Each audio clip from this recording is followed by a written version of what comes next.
আমি পুরো মানে পাগল থাকে না, পাগল টাইপের হয়ে গেছিলাম। যে যাতে পাগল হলেও তালে তো ঠিক ছিলেন, মানে মরে তো যান।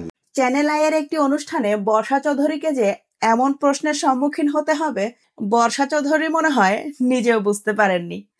এই অনুষ্ঠানে সাংবাদিক তাকে প্রশ্ন করেন, আপনি বেঁচে আছেন কিভাবে? বর্ষা চৌধুরী উত্তর দেন, রুমি রহমান যেদিন মারা গেছে সেদিনই মনে হয় আমি দাফন হয়ে গিয়েছি।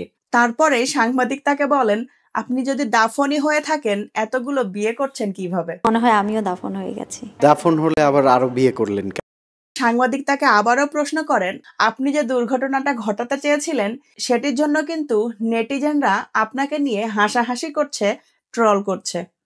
তারপরে বর্ষা চৌধুরী আবারও উত্তর দেন, আমার আসলে ওই সময় পাগলের মতন অবস্থা ছিল, রীতিমতো পাগলই হয়ে গিয়েছিলাম।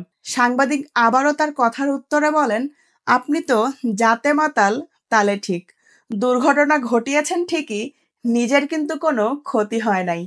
সত্যি বর্ষা চৌধুরীকে নিয়ে কিন্তু রীতিমতন যে যেদিক দিয়ে পারছে মজা নিচ্ছে। তিনি নিজেও বুঝতে পারছেন না তাকে নিয়ে কি হচ্ছে।